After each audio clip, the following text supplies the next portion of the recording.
Hey guys, my name's Colin Ledbetter. This is the Built Different podcast. In studio with me, I have Brad Nelson. I'm going to let Brad introduce himself. Yeah, like you said, my name's Brad Nelson. I currently work for a Found Police Department. Been there for about 8 months, and I came from St. Louis City like Colin was there for about 6 years, in District 6. Brad and I worked together in District 6 for, I don't know, you probably... I think it was close to 4 to 5 years. Yeah. That first 6 months or so, because you were behind me in the academy. And, I was. I started, you were the class right behind me, right? Right behind you. 1704? Yep. Okay. Yeah, so you started in District 6, and I started in District 2, and that was, well, you not what I wanted. Transferred to the 6 from District 2 Correct. Night Watch. Yeah. How long were you in District 2? I think about 6 months. So I started in March, got to District 6 by December, so 9 months, actually. Yeah, 6 months on my own. But What'd you do down in District 2? Like, what's there to do? There's got to be, like, good places to eat at least at night. You know, right? Or no? The one memory I have in District 2 was is that pivotal moment when I'm sitting on an accident leaving the scene, which is a fire hydrant that got hit and water's gushing everywhere. And it's like 2 o'clock in the morning. And I hear my classmates in District 6 chasing a car, wanted for assault first. And I was like, this sucks. I want to come up north. And this is nothing to you District 2 guys that are watching this. You guys are just as important as District 6. Just as important. But all my friends were up north. Yeah. So you transfer to District 6. You come to Relief Squad, or was it 13 area at the time? I think at the no. You were in a different area. You were in a different, yeah, because you were under Sergeant Hogg. Hogg? Yep. Okay. He didn't talk a whole lot. He was Great always guy. good to me, but yeah, I like Sergeant Hogg. He didn't talk a whole lot. But yeah, I went to a different squad. Yeah. So then from there, you eventually transferred to my squad. And we just hit the ground running. You were partnered with Nate. Well, Nate came later into the picture around COVID. Yeah. I remember initially it was you and I think Bonner was your partner. Is that right? Yep. At the time. And then there was Hines and Kerper who were partners. And I kept trying to tag along with you guys because you guys were the workers and my squad wasn't big into working. So after a while I was, begging to come to your squad. And eventually Sergeant Willis got me over there, which is awesome. Yeah. But yeah, I think, Nate came later into the picture. Sergeant Willis. He's a great sergeant. Great supervisor. So you've been in law enforcement total now for... About 7 years now. 7 years. Yeah. And you also have a military aspect of things. Kind of. I'm a natty yard guy. Yeah. So part-time military. But you just did something really cool that I think a lot of my viewers would like to hear about. Something that I failed. But you did it. You're right. Well, you do you know the percentage of how many people have actually tried to go versus the people that have actually passed and actually went? You know what I'm saying? Like, you sound like my wife. It's a very, very, very small, minute percentage. So Brad, a month ago? Yeah, I got home a month ago. Yeah. Brad went to selection, right? Special Forces selection. Yeah, SFAS at Camp McCall. Yep, it's what they call it. He did not pass, but... Got lost in the woods. I failed land nav. But he's done something that I would say less than 0.5% of this country has even got to experience. It was... So tell us about it. It was a long journey to actually just get to selection. So in the Guard, there's special forces groups in the Guard that you can make contact with, kind of like a recruiter. And how many groups are there? 2 in the Guard, 19th group and 20th group, and then there's 5 active duty groups. 19th is in Colorado? One of them is in Colorado, so they have different companies in different places. Mm-hmm. The company that I was trying out with was in Colorado. Mm-hmm. And they have these programs called Special Forces Readiness Evaluation Programs, SFREs. And I had to attend quite a few of those to get trained up pretty good and get my physical done so I can go to selection, and that process took quite a while. Mm-hmm. It probably took longer than it needed to. I just kept putting it off. How long was the process? See, I went to my first SFRE in September of 2022, I think, and I finally went to selection in October of 2024. So it took me 2 years. And how long is selection supposed to last? It's only technically 3 weeks, but they added another week on the front end for additional land nav training because people keep failing land nav, like myself, but it doesn't seem to help additional people pass because I think we had the same number, if not a higher percentage of failures for land nav than they typically do. So I'm hoping they get rid of that before I go back again. So for anyone that has not been to a school in the military or just been in the military, like I would say 95% of the military is mental. Yeah. And I feel like that's a very real percentage. Like people are going to think that's crazy. Like it really is. I mean, it's all about where your mental headspace is at the time that you're doing these. So let's talk a little bit about that. Like you're going to the school, you're leaving your family. Mind you, you don't have any contact, and you have 2 boys at home that you're leaving with the wife.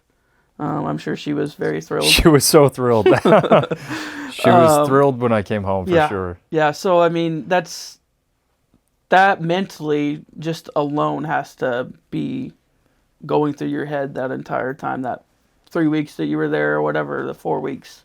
Yeah, and I talked to quite a few friends of mine who've gone through the process, and I remember one person in particular. You might remember him, Kyle Baytall. Okay, he went to selection after he left SLMPD. He got selected, went through the Q course, broke his back, and got discharged. But got to give him the credit for actually succeeding. He told me, he was like, this sounds bad, but for the next 4 weeks, you don't have a wife and kids. Like, your wife is selection. If you spend your time thinking about them, it's going to run you down.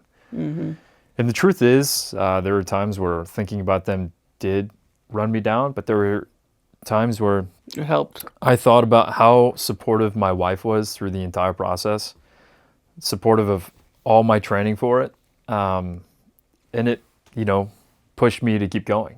Because I got really sick when I was there.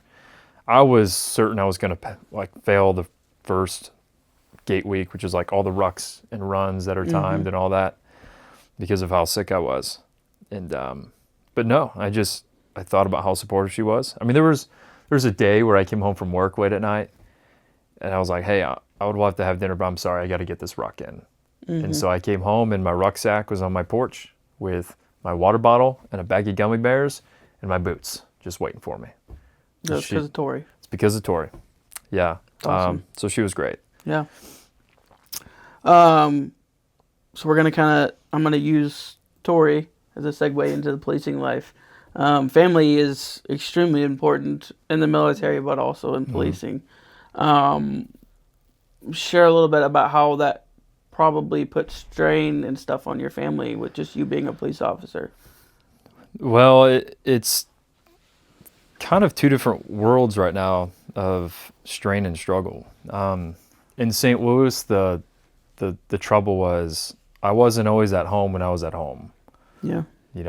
There was always that, man, work was intense today. And it's not always, man, what I dealt with was really hard. A lot of it was, I'm thinking about the next bad guy I'm going to get tomorrow. And there was a lot of obsession with that, that turned into not really being there home a whole lot while you're at home, if that makes any sense.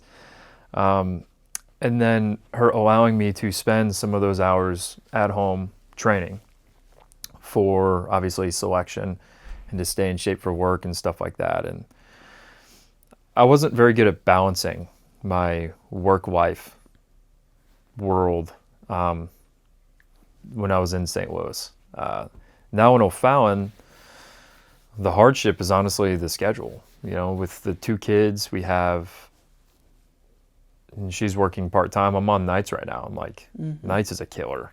I mean, it's not like I'm actually working. Your shifts are, is it 6 p.m.? Yeah, 6:30 p.m. to 6:30 in the morning. And don't get me wrong, it's not like I get like on average less than 1 call a night. Let's be real. Yeah. But it's just the hours that add a struggle to, you know, the home life. Mm-hmm. On one hand, my wife is much happier that I'm there because she knows that I'm, you know, safe, and Yeah. when I'm home because I'm not thinking about the next bad guy I'm going to get, because there's not a whole lot of bad guys there, Absolutely. you know. So obviously you're definitely in a better, not, I wouldn't say headspace, but you're just more present at home. It's easier to live at a different department is what you're saying, basically. Well, realizing what I know now, if for some reason I would ever go back to St. Louis, I feel like I would, or if I could do it all over again, I would say I would have prioritized or balanced my work and my home life much better than I did before. But yeah, it's easier to be present with the wife and kids at home right now. It's just like way easier. It's not like I'm coming home from resisting with a crackhead, or like going to a double homicide, 2 double homicides in one day, which honestly we enjoyed. Let's be real. Yeah. Those kinds of calls were fun. But it's the different struggle that she's dealing with of me trying to be okay with being slowed down. Yeah. Essentially. Shifting gears a little bit. Let's talk a little bit about the do's and don'ts that you learned early on in the job. Don't piss off your supervisor. Yeah. That was definitely, I could definitely see that one for you. I like to shake the boat quite a bit. Yeah. It's not because and you know this, I mean, you probably hated me when you first met me. Let's be honest. Hang on, we're gonna pause. Brad is a very abrasive person. I think he has mellowed a lot. When I first met him, very abrasive, and I say that in the most loving way. He's just very abrupt, and he's very decisive in his decisions. And if you don't learn how to take that from him, especially before, it was very hard to. But I also like that about Brad. I like that he was that, and he was very to the point, and that actually became a very integral part of my time at SLMPD and the squad, my squad that I worked in. Kind of pulling on the leash when I got a little too loud. Yeah, no, I loved once I realized how you operated and how to operate alongside that. I think that like working with you was like a breeze. You know, you always you came in and you know you were almost like a mad scientist, because you would come in and you would be like, "Hey, this is what I have. This, and that," and I'm like, "I went home and slept last night. What did you do?" I was on my phone all night. Exactly. Like you were crazed, and you were like, "Hey, I got this idea, and this, and this," and I'm like, "Okay, that makes sense," but I got 8 hours of sleep, and you got what? Like you're just wide-eyed and like ready to go, and I love that about you. I mean, sure, sometimes I'm sure that probably weighed on you pretty heavy, but like you were just so committed, and I think that's what people missed about you. Was your commitment to it. I mean, it was, I would say, it was unmatched for sure, especially in the sixth district at that time. Not saying that there's not someone there now doing the same thing. Mitchum, he took the torch. Yes, absolutely. And he's running with it. His fire is big. Yes. And I think that's a very important part of our job and what we did as far as a beat officer. You know, you just need the guy that detectives or homicide detectives or anyone can just call and be like, hey, what's going on here? And you would have had an answer for most neighborhoods. You know, hey, what's going on in Walnut Park West? You would have told them, like, hey, this guy, probably who you need to be looking at.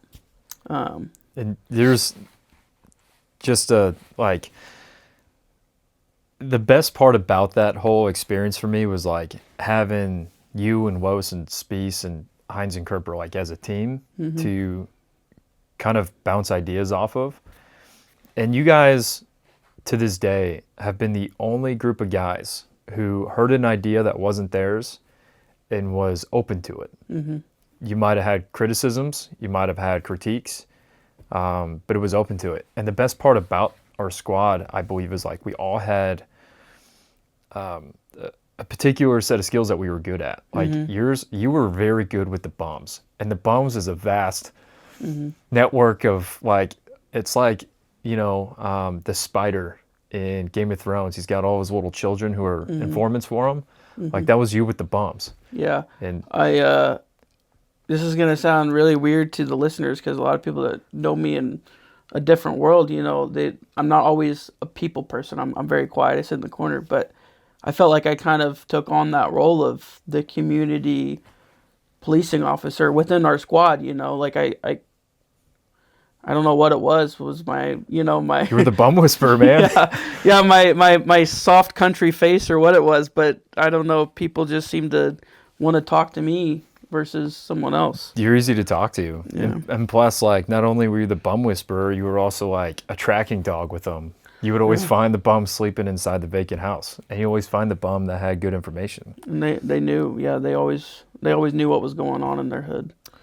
And especially when you came knocking. Yeah. Yeah, I mean, that definitely, I just wanted to shed some light on that. I felt like you always kind of, you got the short end of the stick when it came to that. And I feel like it was always because no one tried to sit down and figure out where you were trying to head with things, and you were so passionate about it. And just, you know, people just didn't understand. Yeah, and that's always honestly been a struggle with pretty much wherever I've been, to the exception of the military. It's always served me well in that environment, to just say what I mean. The military likes it. Right. You know, they don't like beating around the bush, and, you know, if they're going to point A, they're going to go to point A, you know, but in regular life, you're going to go to point B, C, and then you're going to hit A. And where it really ran me into trouble sometimes was on calls, for sure, because you got three people trying to tell you something. I'm like, shut up. What'd you say? No, go back a little bit. I don't want to hear about yesterday. You know, get to the point. Yep. I'm on a clock here. Yeah, absolutely. You know? No, I think that that ended up being one of my favorite parts about you. Was one of the parts that almost made it so hard for me and you to get along at first. The part that everybody hates. You loved. I appreciate that. So I have this question I like to ask, and it's probably about, you know, we're probably about mid-show. So this question always hits everyone differently. I think the last one I asked Josh this question. But would you recommend this job to a family member or a friend? That is a tough question. And the way I would answer that is, the way I'm raising my kids now, the way I intend to raise them. I have a 4-year-old named Atreus and a 1.5-year-old named Tyr, spelled Tyr, by the way, in case there's any confusion, is to be strong, independent, and be the helping hand of everybody around them. And I don't think there is a better profession outside of war where you can be that courageous individual going after bad guys or helping somebody who actually legitimately needs help or saving for whatever reason. So I would say, because of those reasons, because I think it builds a good amount of character. If I can give them a strong foundation to protect themselves emotionally and spiritually, and obviously physically, yeah, I would recommend it. I remember I probably had 2 years on at this point. I mean, we probably knew each other. But I was talking to a DEA agent, and in my head, I don't know what I was thinking. At the time I thought all federal agents go and be federal agents. Like DEA, they get out of college and they go be a DEA agent. It's not the fact all the time. So I was talking to them, and they're like, well, I started working 10 years ago right where you are. And I said, what do you mean? They're like, well, I was a District 6 officer. At the time it was probably a District 7 or District 8, but, and he's telling me all this, and I'm like, yeah. I said, that makes sense. And they're like, there's a saying, at least around here, if you want to learn and you want to be a good officer, you go to District 6, you go to District 5, you go to these places. And you go and you not only work with good officers and good people and good-hearted people, but you also learn the community. That's what people, I don't think, understand either, is there's so many good people trapped in those areas. Elderly people and stuff like that bought these houses back in the 80s and stuff. And they have the house paid off. They can't go anywhere else. The house isn't worth what they bought it for now because of all the crime and stuff. We kind of hit on it a little bit walking through our career together. So you eventually transfer over to my squad, and we have Sergeant Damon Willis. Yeah, it was a blast. We were doing a lot. We were doing so much. At some point in time, and I've brought this up on a few other shows. At some point in time, Brad, he got a hit put out on me. It was a notional hit, No, it was legit. A lot of people say it wasn't. Well, but the problem was you looked like me, and we were in the same car sometimes. Yeah. So it was hit and go for a little bit. I mean, and we don't have to share too much about it because I'm sure there's still we can share it. We can share it. There's parts that people don't know or don't know, but like so we started targeting this block really hard. We started targeting this block. There was a lot going on. There was a lot of different names. We don't have to share them, but floating around, and we just started arresting people. I remember one night solely, you had the great idea. I don't remember what we had right before that, but we were riding together. Doesn't sound like it was a good idea, though. You said, I can't remember what it was. I remember. We did something. So we had evidence we had to take down. Yeah. And you're like, hey, it's you always had this thing about you. Like, it's not going to take too long. And in my head, I think I knew. I think I had radars going off. Brad said it's not going to take too long. We're going to be here till 4 a.m. See, I remember that very differently. That's what's funny. I remember you saying, no, let's jump out and let's go get him now. I'm like, dude, it's a Friday. But it was your idea to float past the thing. That's true. It was mine. It was your idea to float past the thing. And then after that, I realized that I was just like you, and I said, yeah, we just got to take care of it. We were on our way to the laboratory. Do you remember why? I know we had an arrest before that. Do you know who we arrested? Some guy who urinated in public, and the city prosecutor said you had the best case for urination in public he's ever seen. Yeah, I can't remember all. Yeah, it was. He resisted and like. Oh yeah, that's had right. Some dope that's right. on him. Yeah. You took photographs of his urine. Yeah. We went all out for that case, didn't we? Yeah, we did. We really wanted it to stick. I don't think the guy was very nice. I think was what the case was. Oh, he resisted. Yeah. But so we're on our way to the lab. We see these guys hanging out in the stoop. It's a known drug block. We got to take care of it. And they've all got guns. Yes. So we pull up across the street. Several blocks down. No help at all. We're calling people, trying to get them over there. No one's coming. We go and hide in the bushes. With how many? Quite literally. We hid in these bushes. I mean, we hid in the bushes for a little bit. How many flashlights did we have? We had one. We shared a flashlight. But we eventually make the case, and we're like, hey, we're just gonna go out there. Because I think we were looking for someone in particular at the time. When we drove by the first time, we were looking for that one target, who is notoriously good for running. He resisted from me before. He's the only person who's ever dusted me and left me out of breath, throwing up, and like with a broken holster. Like everything Yeah. was bad. I was so butthurt about that. That was a really funny day. I remember pulling up and seeing you, and you were just disheveled. Man, it was terrible. But we were going after him, and we saw him. Yeah. And so we parked down the street, and we established surveillance in a bush across the street. And there's like no street lights. And we in probably this neighborhood. hung out there for a little bit. I think we were there for 15 minutes. Enough time for us to realize that there was the target had left, but there was still illegal activity going on. Yeah. However long that may be. And so we decided to go ahead and make the approach. Which the approach ended up being us walking out of the bushes and everyone scattering. Sprinting. Yes. Sprinting out of the bushes. Hoping to God that they don't shoot us. Yes. And I think we ended up arresting just one. One. We just arrested one guy that night. But he had a lot of dope, some guns on him. And then I think at that point was kind of like the deciding factor that, hey, these officers are bad. And we're gonna put out a hit on them. A notional hit. Whether it was true or not. I mean, you and I both believe it was true, but a lot of people told us that it wasn't. Well, the marshals still believed that it was true. They did there believe. There was a news article about it. a lot of people in the department didn't believe it. But after that, we kind of really honed in, and we made it our case to.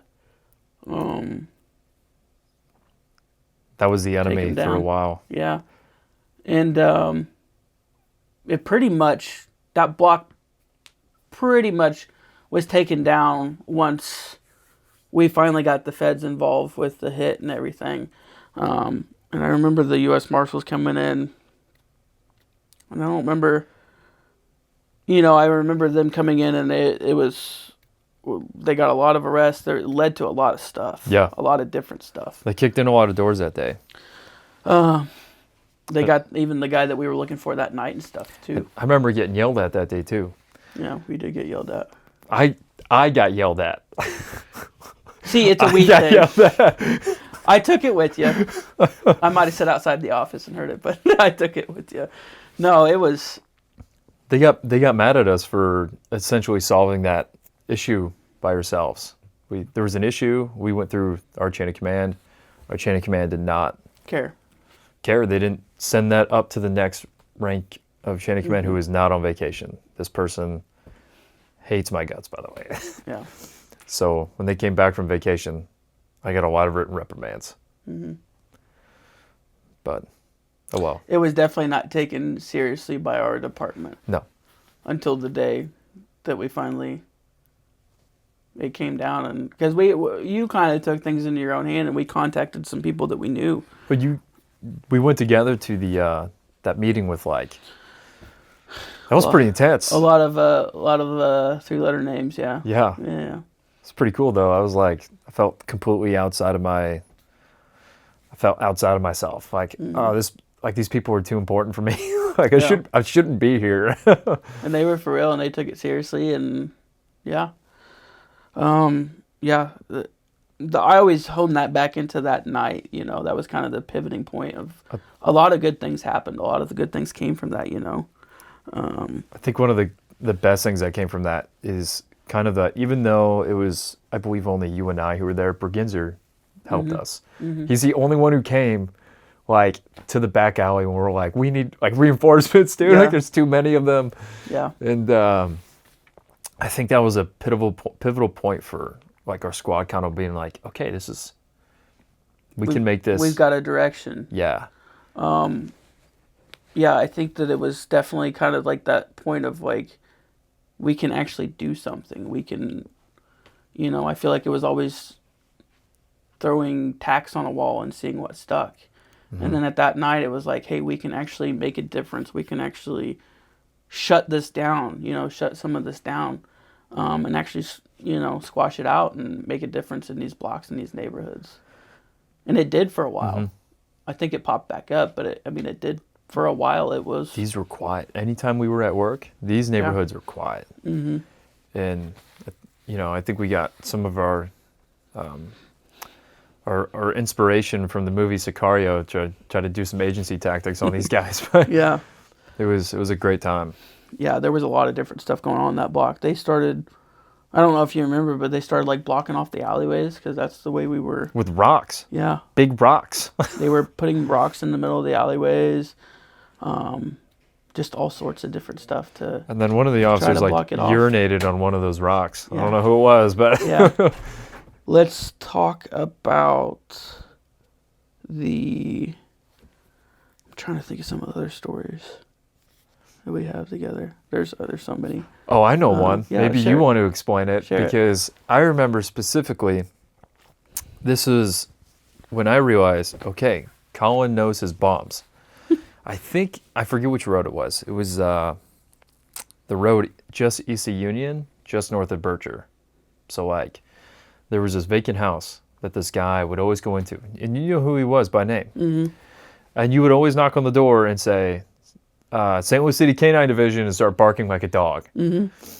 And this guy jumped out the window, the second story window. Mm-hmm. Do you know which one I'm talking Yep. about now? Yep. And then I'm rushing over because I'm in the backyard, and I see him trying to hop a fence, Yep. but his pants and underwear are at his ankles. Yep. And a taser may or may not have gotten deployed. So I went to tase him and I drive stunned him and it slid up his leg, and it may have hit some spots that he did not want me to hit.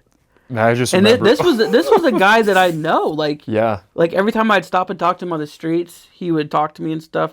I think that night he was just scared because he knew he shouldn't have been in there, and I think someone else had taken him in, but he really was not about to go to jail. No. So Yeah. much so that he took some electricity in the butt cheek. Yeah. You know? He was, you know, I don't know what it was, because usually I just pull up and talk to him, and he was cool. And you know what? You didn't even care either. You were inches from his butt with your face and a taser. Yeah. It's just, I'm like staring at a goat, and Colin doesn't care. This is his world. He's like, no, this guy's mine. He's coming with me. Yeah, he was, that guy always, you know, knew what was going on in that neighborhood, and Didn't he end up getting killed too? he did. I was actually really upset. Like, I mean, you know, you get close to some of these guys. You know, you just Yeah. get to talking to them. You get out and talk to them, and like it just becomes a familiar face. And I was overseas. I think I was, and without shedding too much light on it, I know that he had attempted to buy drugs or had stolen some and ended up getting killed for it. I was really upset whenever I was overseas. Whenever I was overseas, it was really hard for me because stuff like that would happen, you know, and I Yeah. wasn't there to, because I truly believe that if I was there, I would have really honed in on it and tried to figure out what was going on and Had something to do. stayed maybe. up with the Yeah. investigation. And he was a really great guy. He was actually he worked at a bank. He worked at a bank, He worked at a but bank. he, you know, He- slept out of Vaco. Yeah. He before he got into drugs and everything, he worked at a bank. He was the oldest story in the book. He had broke his leg or something and got addicted to oxy. And then he kind of got pushed out in the street whenever he was working at the bank. He was like 18 or 19. Oh. And his family ended up pushing him out in the street because they just couldn't deal with his addiction anymore. He ended up losing his job a couple months later, and that was just kind of what it was. He ended up going to the streets and living on the streets and ended up in North St. Louis. It's crazy that you know that. I'm glad that you know that. Yeah. We run into these people all the time. We never think if they were anything before that. It's You know? It's kind of crazy to find out like some of the guys that like how they ended up there and stuff. There was a guy that Josh and I knew kind of sort of well. He used to panhandle a lot at a specific intersection, and Josh and I just kind of, I don't remember how we came up on him, but we ended up finding him, and he had this big sore right here, and we ended up talking him into going down to the hospital. So they took him down there. And a couple days later, I don't remember exactly why, but he was discharged. But he got this thing cut off of him. And he was basically told, you need to keep up with it. You need to go here to get the health care so they can clean it and everything. Well, he didn't keep up with it. He ended up back at the same spot, panhandling and stuff. But I found out his backstory. He used to be a contractor out in St. Louis County. I never found out like how he ended up on the streets, but I knew that he was a contractor. Like he showed me pictures and stuff that he had of him doing this work and stuff, and it was really just sad to see where he ended up. Especially, so fast forward to the story that he had this thing removed, so he had these stitches and stuff. Well, he didn't keep up with his health care, and it ended up getting really infected. And one day, Josh and I ended up finding him on the side of the road dead. Oh, is he the one who had gangrene? Mm-hmm. Yeah, he actually had a piece of, it was one of his intestines, I think, that was hanging out of him. Oh, yeah. I think I remember this guy. I don't Yeah. remember him being dead. I was probably gone for that. But Yeah. I remember a dude with gangrene with stuff sticking out of his belly. Yep. It was really gross. You get close to these guys. I mean, and it's for any human being. As soon as you make a connection and you start talking about, you learn something about the person. You instantly, if you're a caring human being, you instantly start to feel for that person. Like and I just think that's kind of across the board for anyone really. You learn something about someone and it will always affect you. Yeah, and I think it's also a big thing to recognize, like how much that place desensitizes you to death, to even to people that you see regularly, like you see. Absolutely. I remember my first. It was just an overdose, but I remember showing up on scene and like realizing that I know him and processing through that was just different, Yeah. I had been on so many homicide scenes and overdoses and things like that before it, but I was like, no, this is an actual real person. And it's not that none of the other people weren't before that, but it was the fact that I knew something about the guy. There was a story behind him. Yeah. And that story was over. Right. Forever. So that was definitely different, and I'm sure you have something like that as well. But so we talked about the hit a little bit. I'm trying to think of a couple other good stories. We've got so many. We did a lot of work on several different blocks. Towards the end, we were kind of working in a different neighborhood. We bounced around a little bit because that one became particularly dead. We talked, or we started jumping around. Actually, I think we were kind of working in the same neighborhood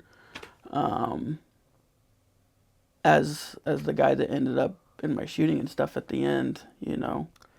Yeah, because he was his own 6. Yeah. So that neighborhood was much harder to tackle because of their organization, their structure, even their tactics. Like you think of gang members, sometimes you think of like the Taliban and they just kind of recklessly do things. Some, yeah.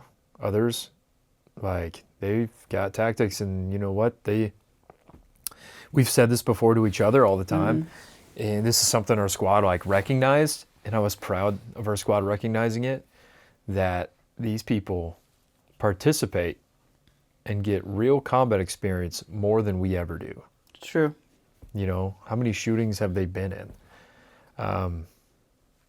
It kind of makes the threat level get a little higher. Yeah, they have an AR pistol, more than what we got. They're going to have the jump on you if they start shooting. We have to wait until the threat is obvious, right? Yeah. and then they've done it before. They've got the wherewithal of pulling the trigger, you know. I think that's, yeah. I mean, I can't tell you how many times I'd get a shots fired call, and you show up, and there's shell casings all over. There's nobody around. But, you know, in your heart, You know, something happened. Something just happened right Yeah. there. And they just have all that time to perfect that kind of stuff. And yeah, the other big thing was we were always outgunned. Yeah. And we didn't care. You know, you're fighting with 9mm Berettas and a shotgun that you didn't know if the last person, you know, put it in the rack right or not. That kind of stuff. So, yeah. To be young and dumb again, right? Yeah. So, I kind of want to hit on this a little bit. Every officer that I've had on has had a worst time in their career and a best time. I think we've kind of touched on some of your best times. So we'll start with the worst time. Well, the worst time kind of sucked. Yeah. And it's because of the best time. I think it's important to, like, the best time, obviously, we've talked about that, and that was our relationship with each other, like our squad. We knew each other's family, essentially. We were family. And it was this unkillable, unmovable, unstoppable machine that we were just steamrolling through everything. That was the best. And then the worst was my partner Nate Speece and you getting shot. I mean, that was the most heartbreaking. Like, my wife always got on me for, like, you know, you never cry, like, you never show emotion. And I held it together pretty well, but I remember when I got home that night from the hospital, because we weren't even allowed to see you at the time. I got to see Nate, and I could see that Nate was alive. I could see that he was awake. They were operating on his leg. It wasn't life-threatening. I was horrified that this happened to my partner. And then, you know, there's you who's somewhere upstairs, and we don't know the condition of you at all. All we heard was, it's not good. Right. And I think the word might have gone around that you coded in the ambulance, which was in fact true. But yeah, I definitely, one of the only times in my life where I broke down into tears, for sure. And it was, not only did this happen to, like, two of my best friends, you know, two of my brothers, but this was an awakening of, we're not invincible, you know? Yeah. And up until then, We were. how many bullets did we dodge, you know? How many near misses did we have on the street? How many times did we almost get smoked by a car? You particularly. Yeah. All these times, and we came out on top. Yeah. And so not only was that the worst time because I was, you know, just praying to God that you would pull through. And thankfully he came through.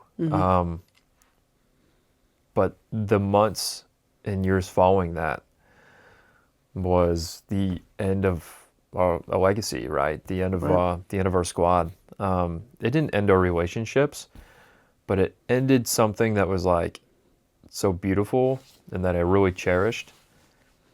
And knowing that it wasn't going to be the same anymore. It's a hard reality to face, you know. No, absolutely. I think that it was definitely something special. There was a strong brotherhood. And I do, from the bottom of my heart, believe that we were making things better. I mean, you just got to believe that either way. I mean, working in that kind of neighborhood, what are you working there for if you're not trying to make things better? So I do think that we were I mean, we were. I mean, we were seeing blocks that were active and riddled with crime, not riddled with crime anymore. And I think that's important, an important takeaway from especially our squad's legacy. There was so many times, older officers would be like, "Why are you guys doing this?" It's And because we love it. and We and there's a loved it. there's a part of me now that kind of understands that a little bit, but there's also a part of me that Yeah. wouldn't take back that time either. We were good at what we did. We did it with a purpose, and I think we did it right. And you know, we did it to where any person that looked from the outside thought, this is a great group of guys. Yeah. So I want to kind of get the backstory because I always, I don't remember this day, right? So Nate and I were riding together. It Yeah. was supposed to be a pretty easy day. I had an interview. You did. Yeah, and Nate was just gonna kind of hang out, and then we were gonna go home. You were interning with the gang unit. Yes. It was day number 2 of the internship. And I had taken the day off work. And I remember just like a week or 2 before that, maybe 3 weeks, not long before, like you and I had butted heads a couple times. Which was normal. Which is normal for brothers to butt heads. It Oh, yeah. happens. And I remember you saying something like, I'm just going to do my own thing for next couple days.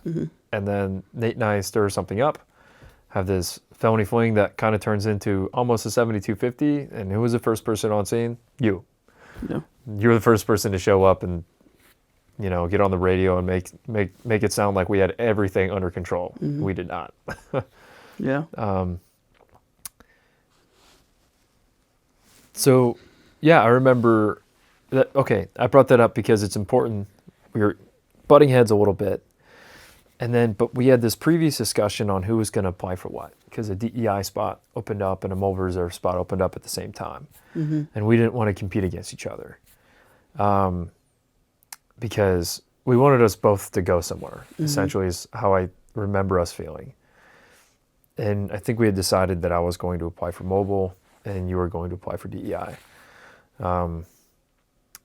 And I had taken the day off of the Knowing gang what we unit. know now, we probably should have switched that. We probably should have switched, yeah. Because you would have been better off with that. And you would have. I had taken the day off because I was interviewing with O'Fallon Police Department. Yeah. It was the first time that I applied for them. And, they were so gracious the second time I came through. Like, they remembered exactly who I was. And I took the PT test, breeze, super easy. Took the written test. Don't know how I passed that because I suck at math. But I passed it. And then I'm moving up to the interview. Oh, I'm sorry. I'm going to backtrack. So on my way to O'Fallon PD to do my test, you call me. And you were just telling me that your interview with DEI went really well and that you were wishing me luck for my interview, which is supposed to be in a couple days with Mobile Reserve.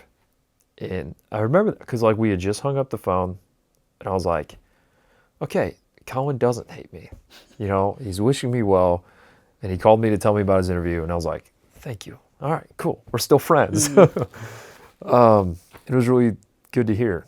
And I was in the lobby of O'Fallon PD waiting for my turn to walk up the stairs to go to the board interview. And I got 4 or 5 missed calls from McCormick. And McCormick, he's not one to call twice. If you call and you don't answer, he's like, whatever, I'll just get you later. I thought it was weird that he called me 5 times. And so I was like, I'm about to interview, but I just had a funny feeling. So I called him back. My phone was also on airplane mode, by the way, prior to the interview. And I turned it off airplane mode to text my wife, I'm about to go into the interview. And that's when I had 5 missed calls. He was like, hey, are you working? I'm like, no. He's like, all right. 2 District 6 guys were shot. We're not sure who it is. One of them might be Colin. The other might be Spees. And he was like, we don't really know what happened, but it doesn't sound good. And, you know, of course, I was like, well, this is weird. So I walk up the stairs, say, I'm sorry, I've got to go. And they're like, why? What happened? And I was like, I'm pretty sure my partner just got shot. And, you know, they all sighed, and they were like, oh, Mike, I'm running out of here. I'm sorry. I'll call you guys later. So I run out, and I go like probably 130 miles an hour on the highway to meet you guys at Barnes. And meanwhile, I'm making calls, right? I called Rumsa first because he was working, right? I believe he was a sergeant that day. He was our sergeant, who was awesome, by the way. Love that guy. I still love him. Great guy. Yeah. And it broke me down when I heard him crying on the phone. Because I was like... You knew how bad it was. I was like, oh, my friends are dead. This is the worst day of my life. Yeah. And one of my friends did die. Yeah. He came back to life. That's this guy. But yeah, and then I think my next call was Los. I think I called Los because I didn't know if he knew because he wasn't at work because it was our shift that was working, and yeah, because he had swapped to the other shift because you gave him a good shake and bake on that. I think you covered that in your podcast with them. But he thinks I dodged him. I didn't. Yeah, you did dodge him 100%. I did not willingly do it. You didn't do it on purpose. No. It just the cards kind of fell that way. But the following days, it was... I mean, dude, Los was by your side every minute of that. Dude, he spent 16 hours a day. Yeah. Which I think is a testament to not only Josh's character, but just our squad. Yeah. And I was able to sneak in because they were only allowing like one at a time. Los would like go downstairs to get some lunch or whatever, and I would come up for a few hours. I spent a lot of the time with Nate, you know, until he left the hospital. And then Josh and I had some fun with you when you were unconscious. But I remember seeing them take you off the anesthesia. And it's that moment. It was the first time they did it. And I'm extremely blessed that I got to be there to see it. And it was you waking up. And you were so out of it. You couldn't talk or anything. And the reality is you weren't completely there yet. But I could see, like, we could see that you're conscious, you're breathing, your eyes are moving, you're engaging with what's around you. And you honestly, you looked like a newborn baby. Like kind of waking up and be like, what's going on? What is this world? Your soul had gone back into your body, yeah. You know? It was amazing. Like the doctors were not being overly pessimistic, but before they were talking, they were like, we don't know how much of him is there. There's going to be left. Yeah. You know? Well, thanks for sharing that. Wrapping up. Thanks for being alive. Wrapping up, I always give the people who come on a shout. You want to shout to your family or something like that?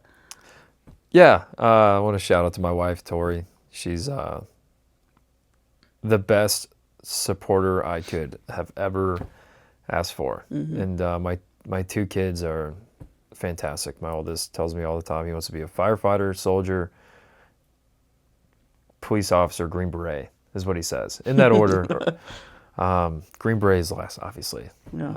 It's the most difficult thing to do. Right. But, yeah. And I want to give a shout out to you, too, man, because like those times that I had with you and Nate and all of us, I still cherish those every day. So, thank you for having me on here. It was a great time. Thanks for coming on, Brad.